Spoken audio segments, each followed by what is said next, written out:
And what is going on, everybody? Welcome back into another live stream. It is draft week. So exciting. I know we're all just kind of now tired of talking about who should go number one.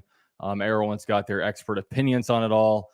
And we're just ready to kind of get that part over with and then go on to day two of the draft where the Jaguars should be doing some exciting things. But doing my first ever kind of round table on the table, or on the show, I should say. So first, I'll go ahead and bring in a guy that you guys are pretty familiar with, Jason from Jaguars United. What's up, man? What's up, man? Glad to be here. All right, good to have you. And we also are bringing on for the first time on the channel, Laurie Fitzpatrick. She does a podcast on, I believe, in Jaguars podcast, I believe it is, with Clay Harbor. Also writes for the USA Today, and you find all our different cut-ups on Twitter about all the X's and O's. What's going on, Laurie? Nothing, man. How's it going, guys? Good. So I know myself, I don't know how you guys are feeling, but about just the number one overall pick talk, but I think it's like we're just talking it to like no end. And at this point, it just feels like this draft needs to get here so we can get this part over with. Yeah, for sure. I mean, the smoke screens are in full effect this week. I mean, Monday coming out the gate swinging with smoke screens left and right. Glad to see it. Yeah, we saw a bunch this morning too. Like I saw as recently as like, oh, Evan Neal might go number one, and then like Icky, and then pretty much I saw everybody except for Aiden Hutchinson basically have an article come about how they might go number one. So Laurie, I guess from your standpoint, who like is your favorite to go number one, and who do you actually think is going to go number one? Well, I would like for Hutchinson to go number one, just because Jaguars finished bottom 5 in sacks last year, or bottom 8, something like that. It was pretty bad, obviously, compared to like Jacksonville. So I would like to see the sacks rise again, and I think Hutchinson will definitely help with that. But I think Walker is really going to go number one, and I think it's schematic. That's pretty much the reason why. So you know how they kind of switched from a 4-3 to 3-4, like 3-4 hybrid last year, and Josh Allen was kind of standing up on, his 2 feet, kind of rushing the passer, but also dropping back in coverage. Sometimes he was just lined up, pretty much wherever. I don't think Hutch can drop back in coverage as much or as well as Walker can. Mm-hmm. So I think with that aspect, they're going to want, 2 guys on the edge that could drop back into coverage. Josh Allen got that interception last year. He got a forced fumble. He got, all from dropping back. So I think that Walker is able to kind of do that, and then they're able to get those 3 guys in the middle to do what they're going to do. So what is that? Who do they have? That Devon Hamilton. They have Tufele. They have Roy Robertson Harris. I know I'm missing somebody. I'm missing one guy. But yeah, that's why they got those 3 big guys in the middle. Yeah. Just so they can, their outside linebacker D end is going to be Walker, man. He's going to drop back in coverage. I don't know if you guys saw that one clip today that I think Billy M posted. I don't know if you guys follow him on Twitter. Billy M, I don't think so. He caught Walker caught a one-handed interception back in high school. It was amazing. Oh yeah. And if he can do anything like that in the NFL, he's definitely going to be, a steal, and people are going to want to put Bulky on their shoulders. So yeah, I just think schematic-wise, they're probably going to go with Walker. Yeah. So real quick, we do have former FSU fullback, also co-host of the Sports Den, coming on here, James Coleman. What's up, man? What's going on, man? I'm sorry I'm smacking. Oh, you're good, man. I don't know how to introduce. Are you Big Game James? Are you James Coleman? Are you? I don't know how to even pronounce your Twitter name. Well, what's the best way to address you nowadays? As long as it's friendly, you can address me any kind of way you want to. But Big Game to, I guess, those who listen to the shows. James Coleman to people who just know me. I'm just a fullback at the end of the day. And Sasua is how you pronounce I don't know, what is that? Twitter? It's not my handle. A Twitter nickname. But, yeah, it's like Salsa something. No, Sasua. It's one of my favorite cities. Sasua. Okay. I'll tell you the background story behind that. Hey James, I saw your boy Lonnie Pryor out the other night. I won't tell you what we were doing, but we were. I out know there. exactly what you were doing with my. we were out. Is Lonnie Pryor living out in the Jacksonville area? Is that what you said, Lonnie Pryor? He was around. There Yeah, you go. he lives. He frequents Jack's Beach. That's my Okay. dog is on. Okay. My dog gets active.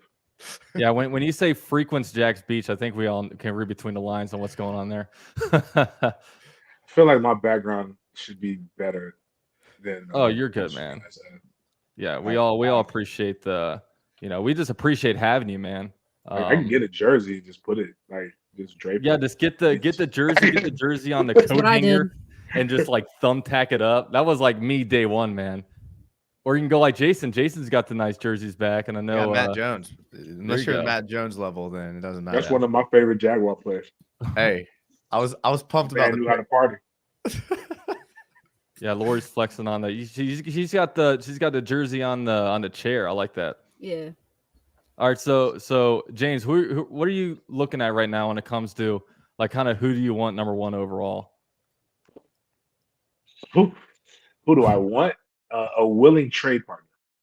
That's what I want. But I guess really when it comes down to it, you're in a situation in the draft that nobody really kind of is clamoring to get the number one overall pick because they're really for the first time in a while there's nobody who's just like sexy like that. But what can you do? Can you draft somebody that you can see you'll sign for a second contract that could be in Jacksonville for 7 to 8 years? And when they're looking at it, obviously they're either going to go in or they're going to go tackle.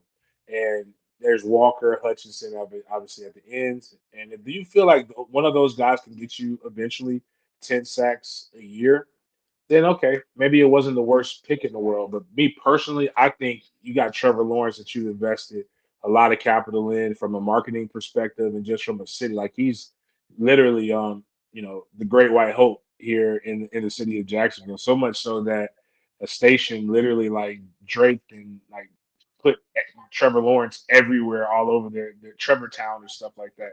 So in order to protect him, you got to get him offense. You got to get him a left tackle. Again, the same concept that'll be here for 7 to 8 years, and you hope can perform at a high level for most of those. And that's why I like Evan Neal or really Icky ever since when I went to the draft and I'm not draft, excuse me. When I went to the combine and I saw this, like I'm like that's a massive human being.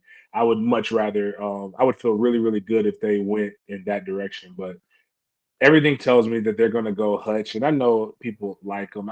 I think a lot of times with so much time, people can convince themselves to like whoever they want to like, and it just shouldn't be that way with the number one overall pick. Like, excuse me, Laurie, you follow me on Twitter, so if you don't follow me on Twitter, then you know I don't how I speak.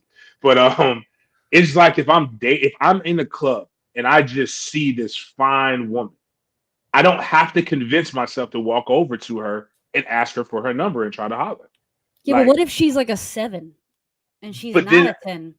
Then I need to I'm forcing myself for that night, or I'm just about it. I'm trying to convince myself again. So that's what I'm saying. Like if she's 7, that's cool. I don't mind. Maybe I should, 2 nickels make a dime, Hey, listen. Now, if we could do that, like that's what the Jags have been trying to do in the draft the last 2 seasons. They got 2 picks and trying to get 2 5s. That's like you got to get it down. CJ Henderson and Caleb Chase on is the perfect example. Well, I still can't believe you can say that name. I get paid to pronounce their names, and I refuse to say his name right until he makes a play. When he starts making consistent plays, I mean, they get mad, but the worst they can do is fight me. But that won't happen. But my thing is I think Icky or Neal would be the best pick for the trajectory of the Jacksonville Jaguars. But I think Walker has the most boom or bust potential. I just don't like Hutchinson. Hutchinson is great. Excuse me. Tavon is great value Tavon. Hutchinson is name brand Tavon, like meaning he's Tavon like with like a little bit of extra like sauce added to him. Like it's like vanilla Coke. If like Tavon's Coke, or really Sam's Club drink, and I think Hutchinson is just a little bit better version of Tavon. But Walker, his athleticism is crazy. Like if you watch his film, and the problem is he wasn't asked to do a lot of stuff is what the narrative is, but the problem is that's not my fault. if you weren't asked to do it. I just still can't. I just don't believe you should project. I think it's dangerous to just try to project when you're consistently in the top 5 picking. Yeah. And Jason, I know you kind of started off on more of the offensive line train. I know you've been doing a bunch of like film cut-ups on the YouTube channel. I guess where are you leaning now 3 days until the draft? I mean, I'm still sticking offensive line. I mean, I think you just, gotta help Trevor out. I think Neal or Icky are the safest picks. I don't really know what Cam Robinson is. I mean, I know he's on this franchise tag right now, but I know all the reports that they're trying to get a deal done, but I don't know. I mean, I've watched him play long enough to know that I'm not entirely confident that he's going to be the left tackle of the future. Not to mention you're going to have injuries, and I know there's too many cooks in the kitchen right now on the offensive line, but I don't buy that. I've seen this terrible offensive line for years. I'm ready to just solidify it. I like how Icky can play guard like a lot better than I think Neal could.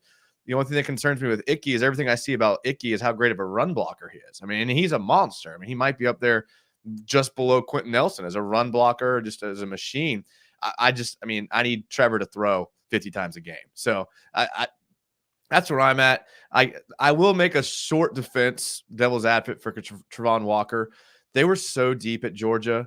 They were rotating guys in.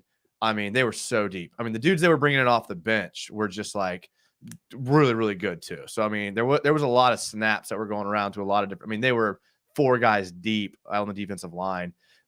Georgia was up by so much in so many of the games. He didn't play a lot of the fourth quarters. They just straight took him out. So, I mean, he really didn't even have the opportunity, to do what guys like Aiden Hutchinson or Josh Allen in the past at Kentucky did. So, I mean, that would be the one defense I would have for Travon Walker. But I like Aiden Hutchinson better than Walker because Aiden Hutchinson is just a bigger guy. I mean, Travon Walker at 6'5", 275 is like big, but Aiden Hutchinson bigger than that. So, I want the biggest guys. I want the meanest guys. And, Hutchinson is a safe pick. So if you do go that route, I think ultimately they will go Aiden Hutchinson. But I think in 2 to 3 years, when we look back on this draft, and I've said this since the very beginning, we're going to look back on this draft and Jameson Williams is going to be the best player from this draft. Yeah. And everyone's going to be like, why didn't we take him? And we're going to be in that situation like always. Yeah, and I said that today because he was like, now he's out there doing all these like drills. Like I saw him doing like high knees and all this stuff. I'm like, I posted that video. Because I can guarantee you, because people right now are saying, look, there's no wide receiver worth #1 overall pick. But we're going to look back 1 year from today and say that guy would have been worth taking #1 overall. But, right now it sucks with the Jaguars position because I want them to take a layup. You know what I mean? It feels like an offensive lineman is a layup. And the Jaguars in the first round, when there are layups there, Jalen Ramsey was the layup. Josh Allen was a layup. Like, we can hit on those. But when we try to go all crazy and get like Dante Fowler Jr. and CJ Henderson, that's where we mess up. And, it's not a good mindset to have where it says, okay, just take the safe bet because, the Super Bowl winning teams don't take that. But at the same time, it's just crazy how not only is the fan base split, not only is the NFL community split on who's #1, but even the Jaguars, the front office and everybody is. I hear Doug Peterson wants Icky. I hear Shad Khan and like the defensive coordinator want Hutchinson, and then I hear the what's it called? Trent Baalke wants Travon Walker. So it's going to be interesting to see on Thursday who actually wins wins this little power struggle going on. I don't know, but yeah, I know he scares me when it comes to Travon Walker, just with just projecting, I should say. I mean, the Aiden Hutchinson, man, that so I don't know who it was, but somebody put again, it's an unnecessary lie, because we have this saying in football: the eye in the sky doesn't lie. Like, the film don't lie. Like, the film shows exactly who you are. And that Georgia game, man, I know you shouldn't like draft somebody off of one game for good, and you probably shouldn't kill somebody off of one game for bad. But it made it worse when the guy said that he watched the Georgia film, and while Michigan got dominated, Aiden Hutchinson wasn't. So I said, you know what? I'm bored. I'll be a Huckleberry. Let me go YouTube Georgia versus Michigan. And I've never seen somebody be so non-existent in a game before. Like I only watched 5 drives. I watched the first 5 drives of offense for Georgia, and I just could not stomach it anymore. And that's before he got baptized by Georgia's offensive line, because he got. If you don't know what a baptist, just think about it. If you've ever been baptized in church, pastor dips you under the water. That happened to Aiden on a football field, and I don't want that happening to the number 1 overall pick. Everybody gets the best of them, guy. Everybody gets got. Like nobody's that much of a badass that they don't get got. But man, it's not supposed to happen like that. Like now the other, and then just some other stuff that I've said to people. Like I had an opportunity to go and check out some Georgia practices this past spring, and just in conversation, like, hey man, what was it like? And to hear an offensive coach say, we did not game plan for this guy, like that's not how you talk about the number 1 overall pick. Like I was just a fullback, and people at least put me on the board. Like you got to be able to like go after this guy, but like for them to say he was a non-factor, we weren't going after him. That just means they saw something in film consistently that made them feel like they could just take care of him. But again, that's just my only critique comes is in with that when I'm talking with people who have scouted against him. I'm watching with my own eyes, and then even just being at the combine, just watching the drills and some of the stuff. Like his numbers were good. I just don't like the way it looked in the fluidity, and it just. I mean, I'm not saying he won't be a good NFL prospect. I just think it's tough for me to get him top 10 when there's a guy like I'd rather trade back and get a guy like Jermaine Johnson. Who I think we would all rather trade back, right? Yeah, definitely. But like you just talked about Walker, right? So Walker's playing the same position that Jermaine Johnson, who was at Florida State this year, played at Georgia the previous year and got 6 sacks. So maybe when they put him in a situation, but again, like that's tough, man. That's a lot of money for maybe you can do something. Yeah, I mean, I watched him in the Alabama game for the Orange Bowl, Walker, and he didn't do anything either. He got shut down by Evan Neal. He ended up only getting like 3 tackles, and yeah, that rotation is tough, but I mean, he didn't do anything spectacular either. But it's tough. I think every time Walker is set up with a stunt, he's the first one going inside, and the stunt guy's either wrapping around or the DN is wrapping in the middle, going up the B gap. Travon Walker is always the guy that's kind of, starting the stunt. He's the first guy to kind of start it, and he's not able to kind of wrap around and end up getting the sack because he's so good that 2 offensive linemen come up and block him, and then it frees up a lane for another guy. So it seems like he was always the setup guy. So I'm kind of going both directions here, but just kind of, speaking what I got to say about Walker. I mean, I never seen anything spectacular, but I like him in this scheme. He can drop back into coverage way better than Hutchinson can. So, if we're talking about schematic, Walker's that guy. But in the end, I do think Trevor needs to have better offensive linemen in front of him. I am not a fan of Juwan Taylor. I don't want him in there. I don't at all. Like I'd rather Cam in there than Juwan Taylor. So Walker is going to go on the right side? Who's going to go on the right side? That's my question. Like, yeah, I want an offensive lineman, but where is that rotation coming in? Like, what is happening? I would love to know if we get a tackle. Who's going where? Is Icky going in guard? Cam's going left? Walker's going right? What's happening? If we get Evan Neal, he's obviously going to go on the right. Then what? Cam stays there. Then Walker Little then sits another season. What's happening? Yeah, and I don't think they're going offensive line because we heard today that they're working on a Cam Robinson extension. It could happen any day. So if that's what they're gonna do, then I mean, unless you're drafting a guard number 1 overall, because obviously you have to put Walker Little on the field. And yeah, I'm right here with you, Laurie. Like what Juwan Taylor's been given 3 years. It feels like he regresses every year. The guy's just a penalty machine. The guy is a whirly bird. Yeah, I'm 100% putting Juwan Taylor there. But as much as I do want to sit here and say, okay, go defense, go one of these defensive ends. But whenever you bring up the name Trevor Lawrence, I kind of say, you know what? Like, that's the franchise. I'll do anything I can to make sure that our offense is scoring points and like he's doing good because I mean, at the end of the day, that he's going to determine the greatness of our franchise. So we agree that it's Jameson Williams. That's the Yes, first one. thank you. I'm down for that. 100%. Apparently, he might be ready week 1. I got murdered for that. No, one time I put out there, I was like, hear me out. Garrett Wilson, number 1 overall, like Duck's head. I put that a few weeks ago because, I mean, yeah, it's like you were like I said, we're going to look back and we're going to say, look, we would not have minded drafting at wide receiver number one, because everyone says there's no Jamar Chase out there in this year's draft. There's going to be a really, really good wide receiver out here that we would not have minded, but we don't have right now we probably don't have the balls to pull the trigger on something like that. I just don't really like any of our wide receivers.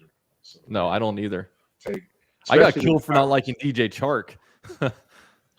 Yeah, I mean, I can see that. I can see that. Now, granted, I've got a chance to see some of these guys, run routes in real life, and not my bad. Outside of like the game stuff, like it leaves a lot of things to like a lot of things to be questioned. But like Christian Kirk is cool, but like who's the guy who was running down the hallway naked in Buffalo? Zay Jones. Yeah, you could. I'm Yeah. sure he's a good person. What? I'm sure it's like this isn't, but I'm not drafting this citizens. I want football players. I want guys that can go out and heck, from what I remember from some of the old Jaguar players that I hang out with, like hearing their stories, the world was a better place when they were out raising hell in Jacksonville. Like, so I need those guys again. But it would be great to have. But I do believe if you had a guy like you just said with Jameson Williams, in combination with Christian Kirk and other this stuff, right, and other players, I think you can have a decent squad. But right now, the crazy thing is that you can't deny that the Jaguars got better, but they went from 32 to maybe 30.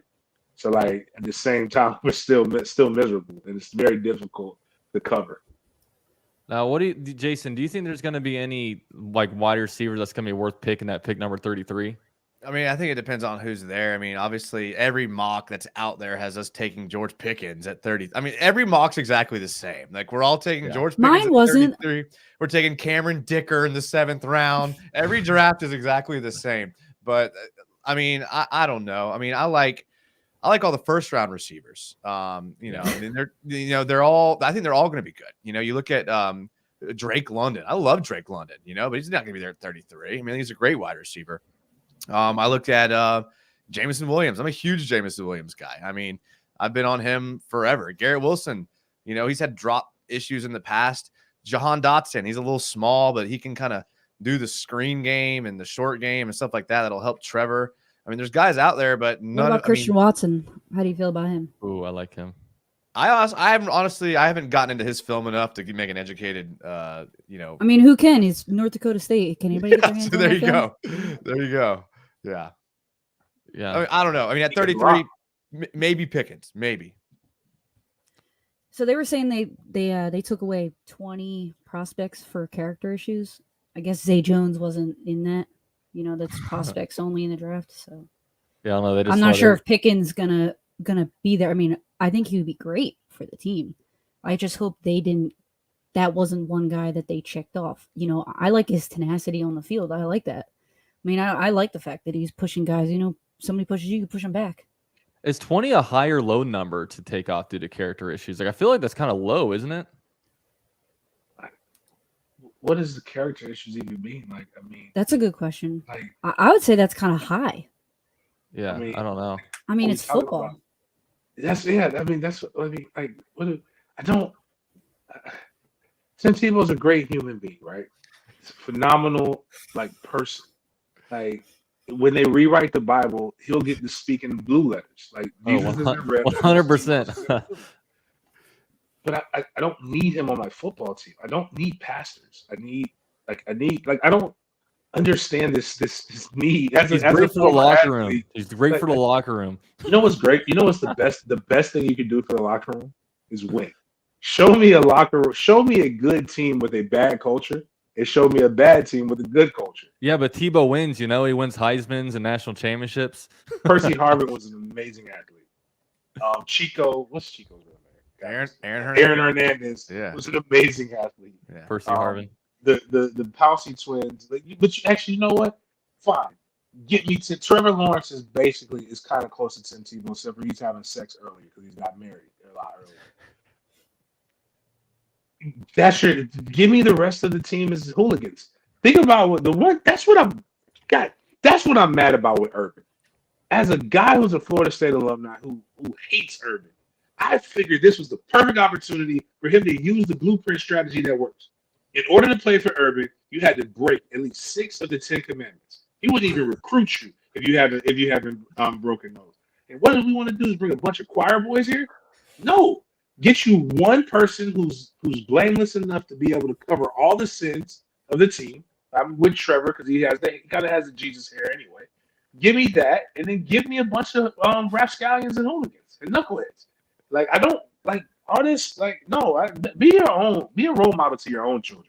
Didn't Bill Belichick kind of do that with Tom Brady? Hey, doesn't matter who we get. Get Tom Brady, get an athlete to throw, so Tom Brady can throw to them. I don't care what they do off the field. Just play the game, and we'll get there. Man, look at Chad Johnson behaved. Randy Moss was under. I just need like a good culture. People will play for a winner. Like period. Like Doug Peterson, I think is a good enough coach that you can get some goons in there. And they're gonna follow. They're gonna follow. Yeah, sometimes the goody two shoe attitude can come off a little pretentious anyway. Like look at Carson Wentz; he's such a great character guy, and nobody likes him in every single locker room he's in. So, to be honest, that I don't really understand why I take off 20 guys off your prospect list, and I hope George Pickens isn't one of them because he's gonna be there at 33. I think. Yeah, well, George Pickens can run and catch, and he can fight. I love it. You don't want another Justin Blackmon. That's the problem. So, like, you don't want a guy that's like super talented or a Josh Gordon, super talented, can't stay on the field. So I guess but weed knocked him off, and look, it's legal. Like weed is like you can smoke a whole pound before a game. Justin Blackmon was an alcoholic though. Well, that didn't happen though until after, right? Wasn't the weed thing first, and then it was the alcohol? Because it's like I'm gonna drink myself because I just got suspended for weed. So hey, let's drink too. Like, all right, I feel you. Like that's the fear though. That's why you eliminate the 20 I hear because there's too much value in these top picks. So you're like, you know what? I called your high school coach and your best friend, and they said that you're at the bar every Friday. I can't afford to have that. Right, wrong, or indifferent. When your investment is $1 million investment, you got to do your thorough research. So I get the 20 is all I'm saying. What would you rather have? Would you rather like draft like a Justin Blackmon where they kill it for like 5 or 6 games, you love what you got, and then he doesn't play again? Or would you rather get like a Tavon Bryant who just sucks the whole time? Justin Blackmon. Neither. Neither is the answer. I'd almost rather Tavon Bryant because, dude, like Justin Blackmon, I sit there and be like, damn it, dude, look what we could have had. Look at this guy's highlight reel against like Houston. But at least Tavon Bryant, we can all just like make fun of him together. And oh god, it was. Damn, that losing culture got to you. UCF. It did, didn't it? I saw Tavon glitch in the middle of a game. I've never seen that before. Like he was literally in position to make a tackle, and then he stopped and turned around. Like I don't.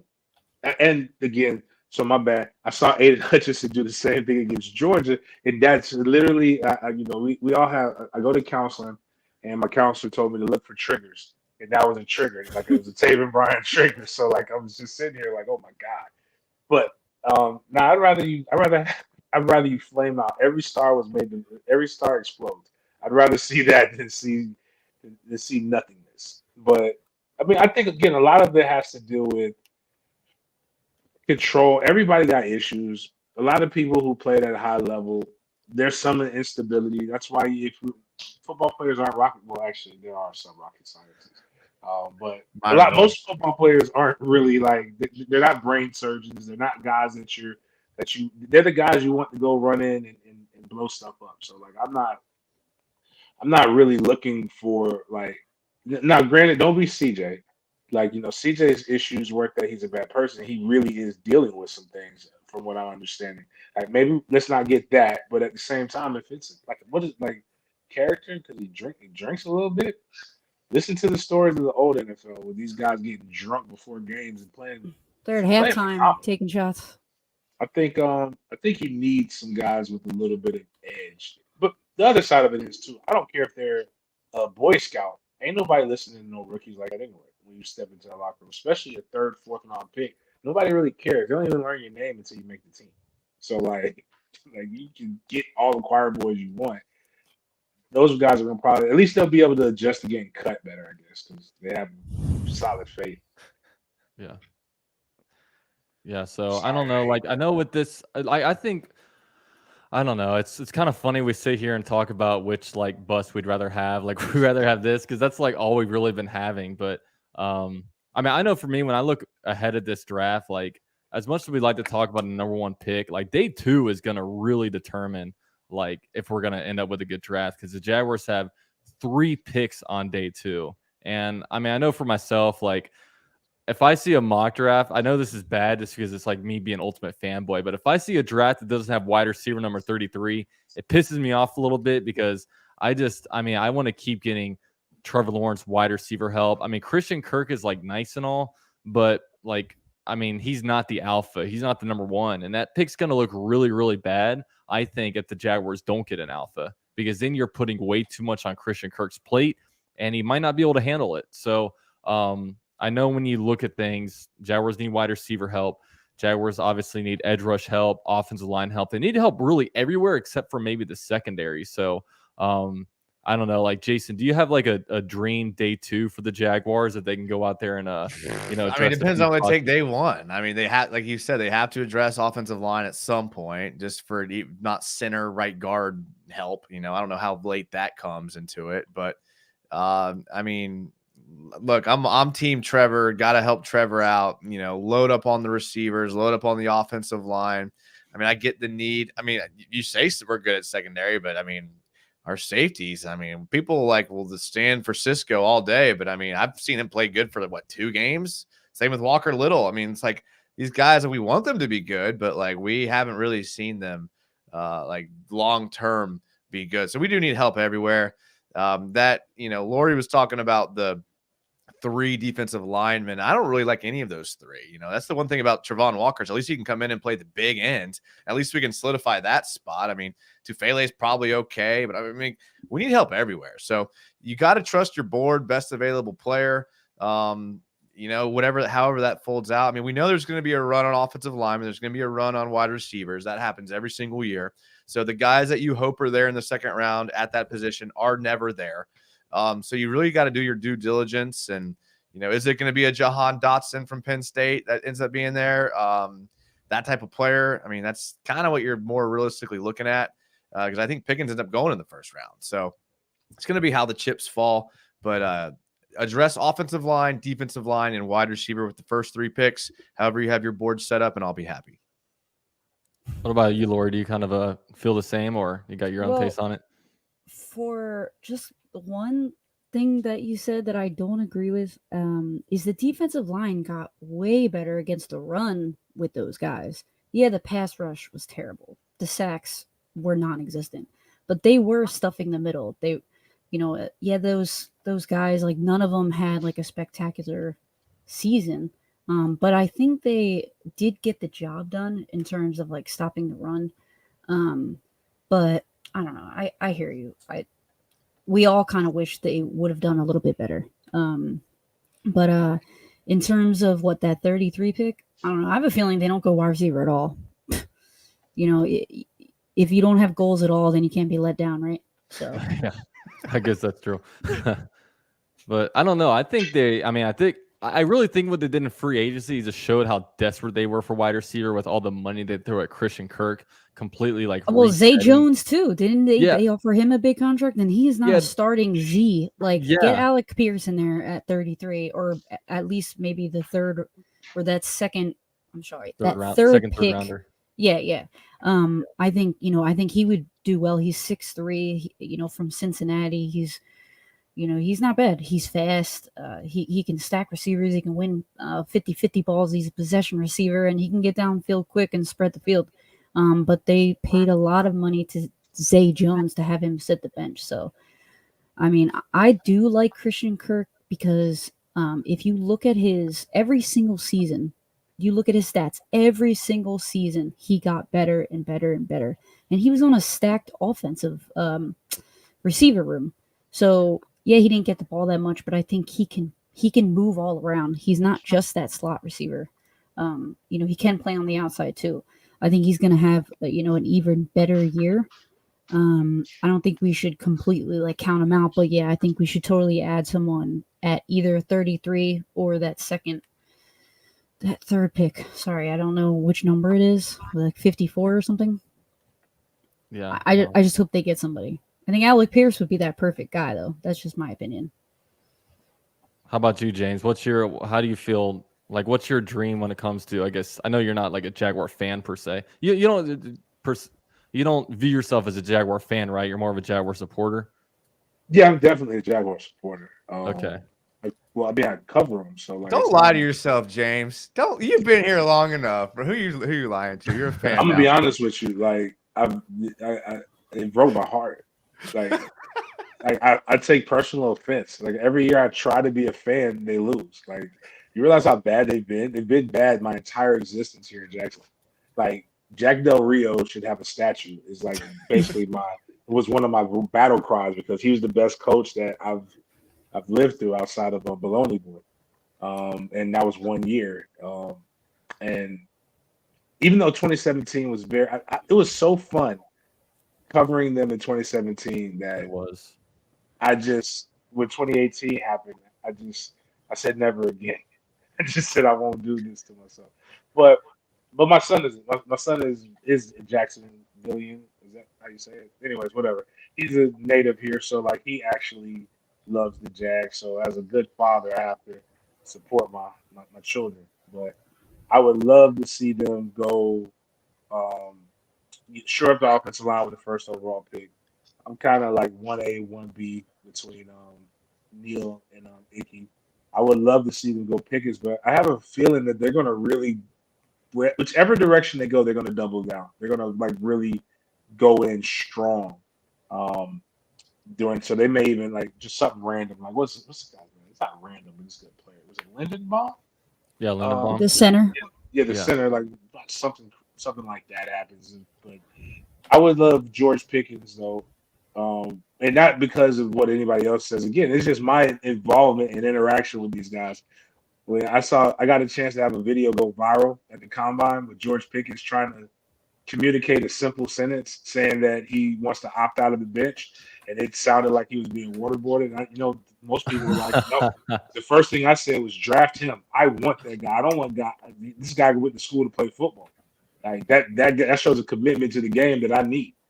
But or if by chance, and this is me praying and just really hoping, let's just say a solid linebacker that everybody really wants just happens to slide down. Like, man, like be honest, if Balky wants me to get on his train, right, like to become a fan of his, let like Nakobe Dean be like around like in the mid-20s. That would be amazing. Nakobe Dean falls. Nakobe Dean was the best player on that defense. I don't know why no one talks about that. Nakobe Dean was the best player on that front seven.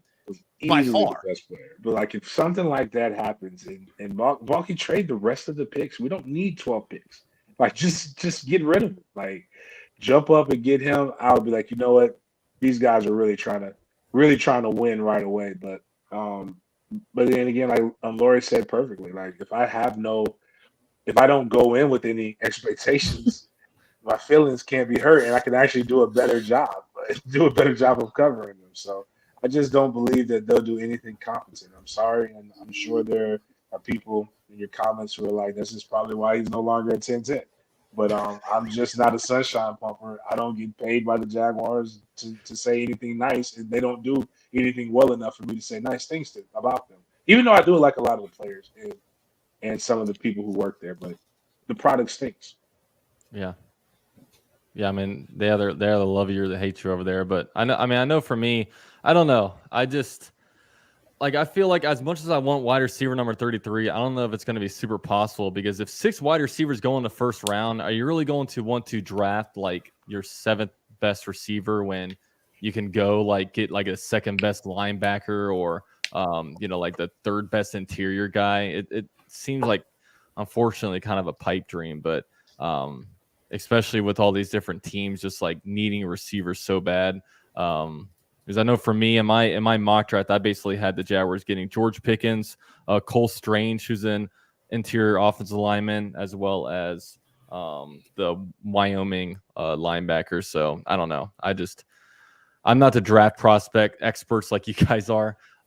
So that's just kind of like my novice take on some of these things. But I know at the end of the day, the Jaguars had to start drafting good players, or else we're going to keep sucking every freaking year, which I know I'm like beyond tired of. I really do hope they get a linebacker, though. I think Devin Lloyd would be the best option because the Jaguars still need someone, a linebacker, to kind of drop back in coverage, and he would be the best option. But he's definitely not going to be there. But honestly, anybody on that Georgia defense in terms of linebackers are amazing, dude. The guy that I'm writing on now, oh my God, Quay Walker? No. Yeah, Quay Walker, he's good. You look at Channing Tyndall, he's good. I'm telling you, they're good players. They're good players over there. So what do you think those Mike two Harbaugh is going to do with the linebackers? Do you think Foye Oluokun, he's going to be more of the weak side and we need to go grab a Mike, or is it kind of a vice versa kind of thing? No, Foye Sadie is going to be the Mike. I mean, he's Okay. made the transition. It's insane. Went from high school safety to college outside linebacker to NFL middle linebacker. It's been insane to watch, but he's done it. And I love Foye Sadie at the Mike. I love him there too. Yeah.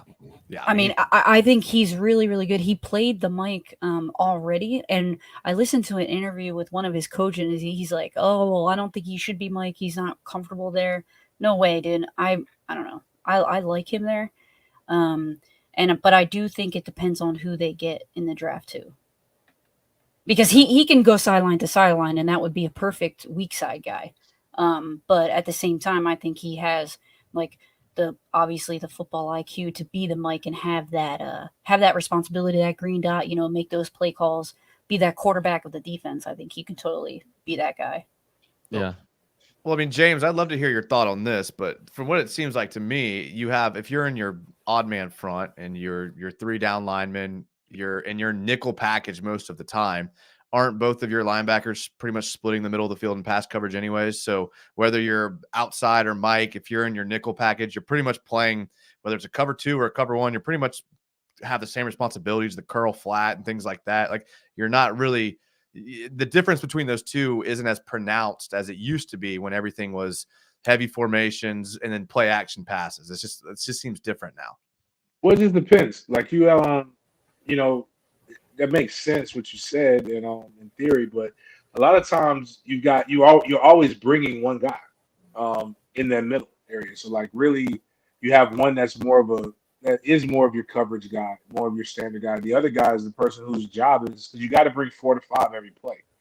Very few defenses are that good where they can just get it done with their 3 guys, the 3 defensive linemen. Matter of fact, I'd argue that the 3 defensive linemen that they have, their job is to command double teams, and so that you can get so that you can create a one-on-one matchup with your free man.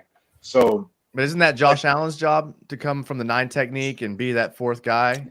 That's from the outside. That is that one guy. But when you actually think about it like this, when the Jags 2017, ironically, you had Paz was your traditional. He was ass in coverage. Matter of fact, he was a liability. I'd argue I've never seen worse pass coverage from a linebacker, but he was very, very good at coming downhill and filling. And that's kind of what. And then your other linebackers, even though it was more of a 4-3 with that situation, but if you really want to get technical with it, is there really any 3? Anyway, my bad. That's another show. We can talk about, is there really an odd front? That's true. Whatever. But you do want to have linebackers that 2 linebackers whose ability is to be able to cover and be athletic, and you got to have one guy that's just going to come down and be able to help you more so in run support. And they've tried to draft those guys. I thought Shaq Quarterman could have been that guy. I mean, Frederick's still out. I mean, he's still relatively very young, but again, and Kobe Dean can do all of that. Which again, that's that's a reach goal. But but we have not had that kind of presence in middle linebacker. Miles Jack was a guy who they tried to force it on, and he was just an Telvin could do it. incredible athlete. Telvin could, Telvin could do especially it. for an undersized guy. But it's kind of one of those things, man. You got to be a badass to be a good middle linebacker, because you got to be intelligent, and you've also got to be dumb at the same time, because you're literally going to go ram your head into somebody else full speed. Into a fullback, into a James Coleman, head up in the gap. If the Jags really be a little crazy. If the Jags really want to win, I'm telling you, that's really where they should draft. Like, they should literally identify a fullback. Let's get a good one. And let's move forward in life. Like, we were a proper country when people used the fullback more. That's right. You got to think the Jaguars 100% have a plan at linebacker, right? Because right now there's like nobody that, outside of Foye Lukin. So you got to, I almost think that maybe they know that a guy might be there at number 33 or the first pick. I don't think they know anything. Come on, man. Yeah. I think that's assuming too much. That I don't know. I think they're hoping to get a guy. I mean, this is a deep linebacker draft. It is. There are some really decent guys, and they all kind of do something really well specific. There's, Lloyd that's really good at coverage. There's the other guy from Georgia. I don't know, Nakobe Dean. He can literally get everywhere. He's a run stopper. The latest guy that we have, a lot of people have mocking to the Jaguars at 33. Who's that other linebacker that I keep forgetting his name? Walker. Yeah, he's a really, really good tackler. So I think, they can definitely get somebody. I haven't watched film on that guy from Utah, Maffey or Chad something. Musa? Yeah, Musa something. Yeah, he's from Wyoming. Wyoming, not Utah. One of those. Lloyd is the one from Utah.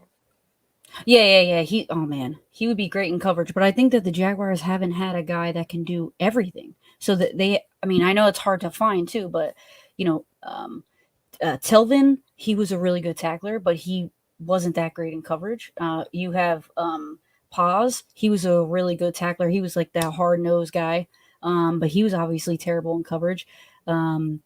Miles Jack was okay in coverage, but he couldn't tackle. It's like there's literally always something wrong with all these guys. I think Foye is the best linebacker. Daryl Smith. Yeah, okay, that's true.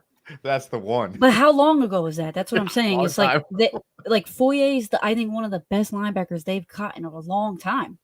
To be honest, like I don't know. I just think that they desperately need to get someone. James, I'm glad you brought that up. I hope they get a linebacker at 33.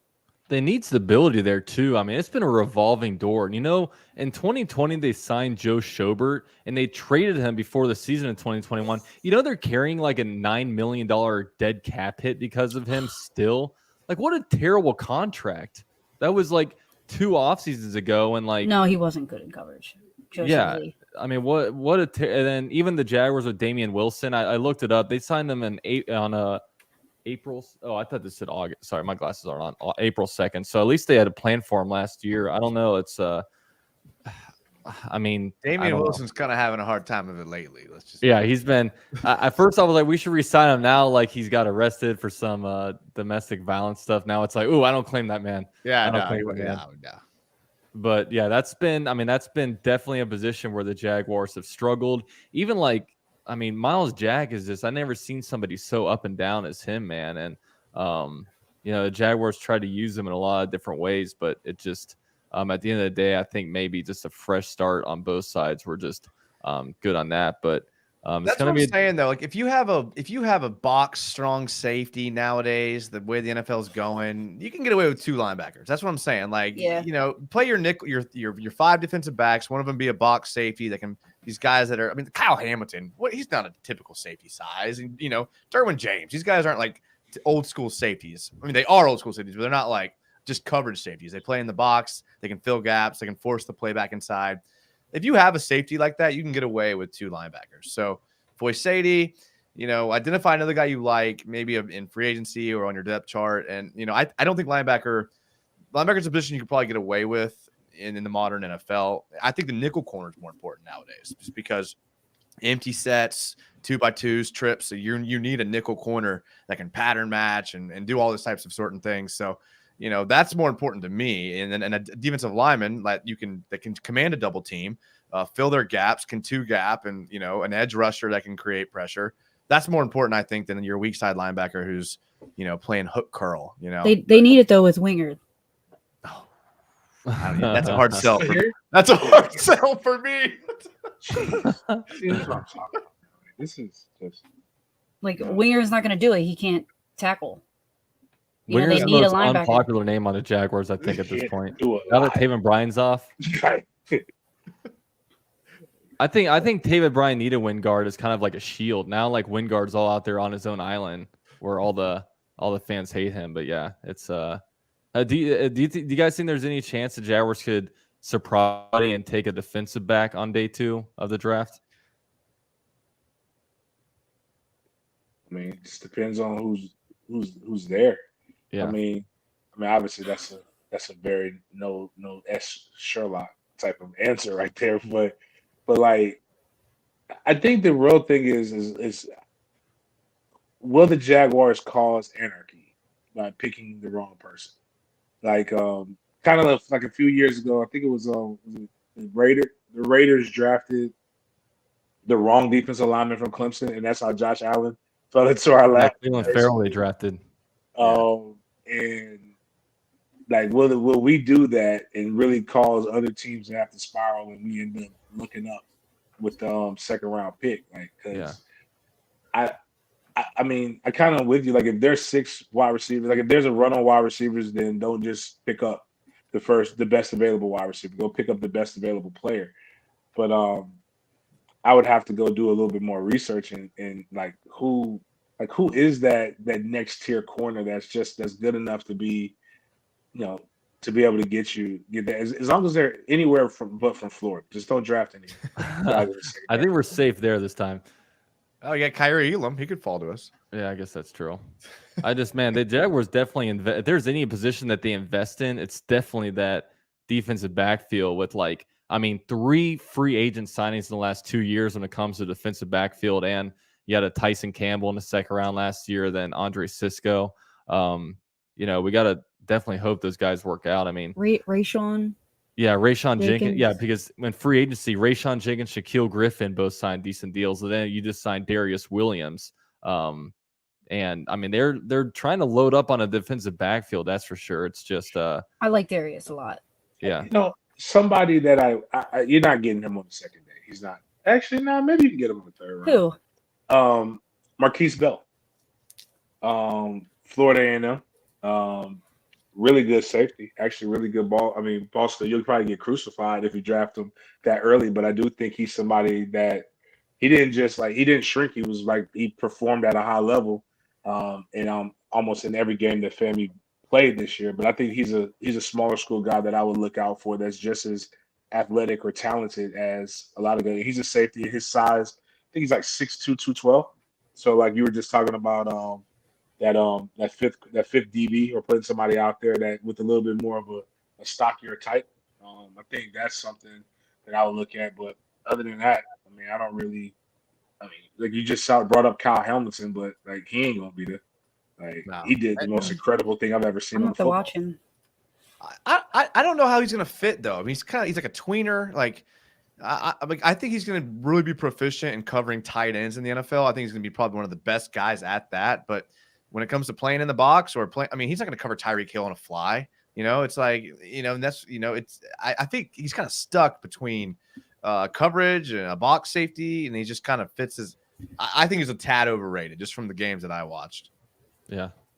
And that gets you in trouble if you don't have a true position, especially if it's defensive back or a lot of times linemen. Like right now you have you have a Kayvon Chase on our team, and I mean that guy is I don't know where to play him. It's okay, you might be a little bit athletic. The bench. I do. Yeah, James I don't know who you're talking about. I've never heard of that. Well, James spoke earlier about Taven Bryan glitching. Kayvon Chase was doing some of the same stuff. I saw him one time sitting there. A sniper came, hit him from the crowd. Yeah, he had a guy right in front of him, and then God, I'm what are you doing, man? It's just That's the thing is like, you can have a guy and have all these awesome traits and everything, but if they don't have like good instincts and, they don't have that football IQ, I mean, they're almost a lost cause because it can be hard. Like you don't just develop instincts, you know what I mean?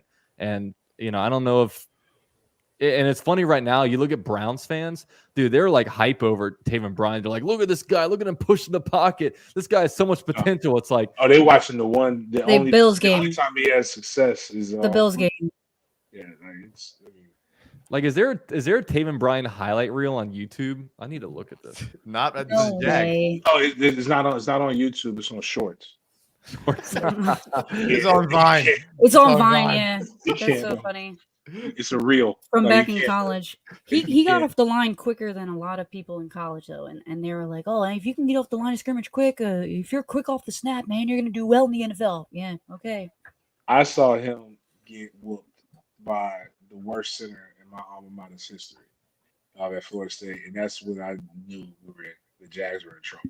I was just like, I don't know. When I saw Gator fans say who, that's when I did. And Gator fans love everybody. Everybody that gets drafted, they're always great. But even they were just like, yeah, I'm not understanding this. This doesn't make any sense. Full All right, season so we got highlights. Tavon Bryan 2019 full highlights. Tavon Bryan, Florida Gator, the next J.J. Watt career highlights.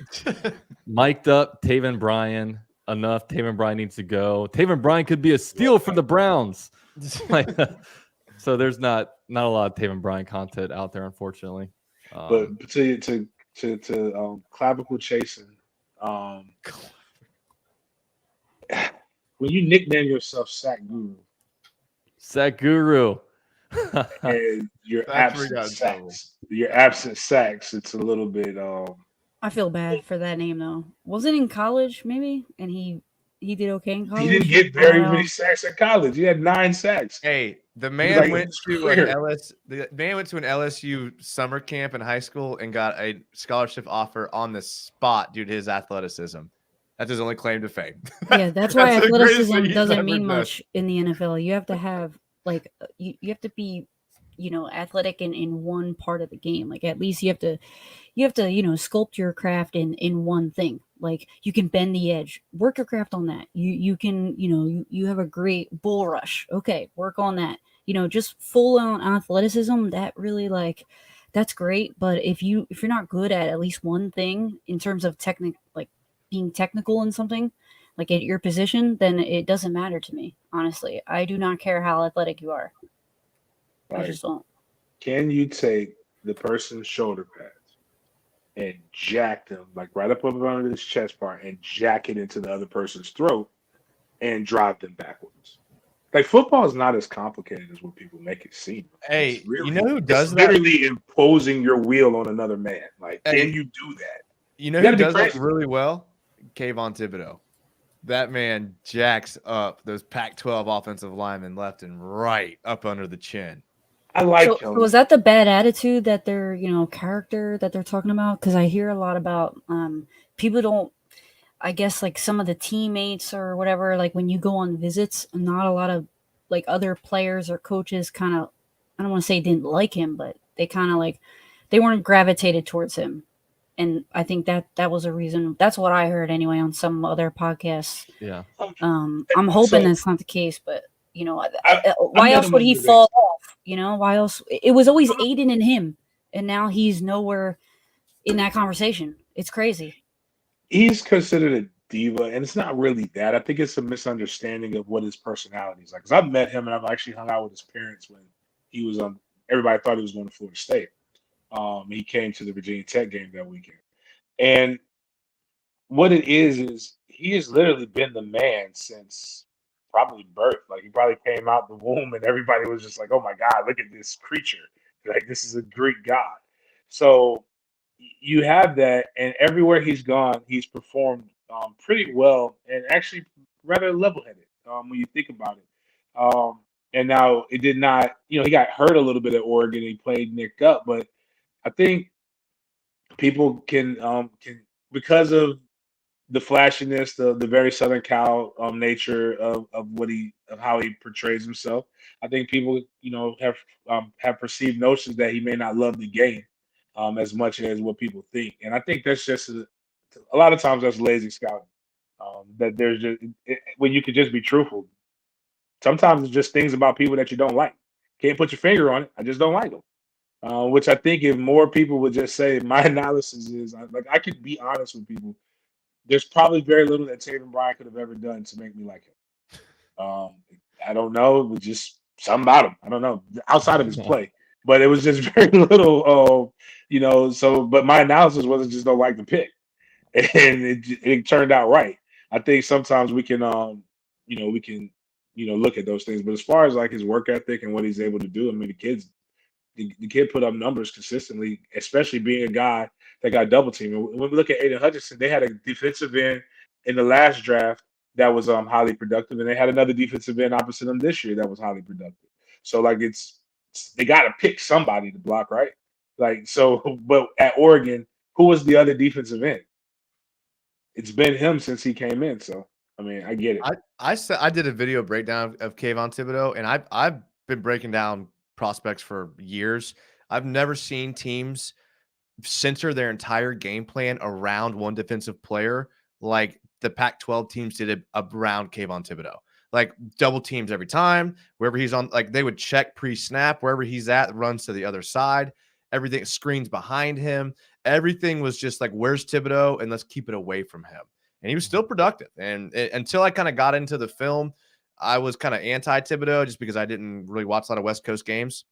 The only hesitation I have is he doesn't have any games against quality opponents. The one chance he had in a bowl game, he sat out. So it's like it's hard to, when your best team you play is Chip Kelly's UCLA or Washington, it's just hard to get an accurate gauge, in my opinion, because I've been burnt by that so many times. Yeah. But all right, guys, I think I'm going to end it here. We got an hour live show. I'm going to give you guys back your evenings. By the way, in the description box, I have all these guys' social medias and also, their different platforms that they put out their different content on. So definitely go down in the description box and check them out. Really appreciate all you guys coming on, man. I hope I can definitely do this more. This is like my first roundtable talk like this. It was nice getting a bunch of different opinions and whatnot on here, but yeah, thanks so much, guys, for joining. Thanks for having me. Absolutely. No problem. Go Jags.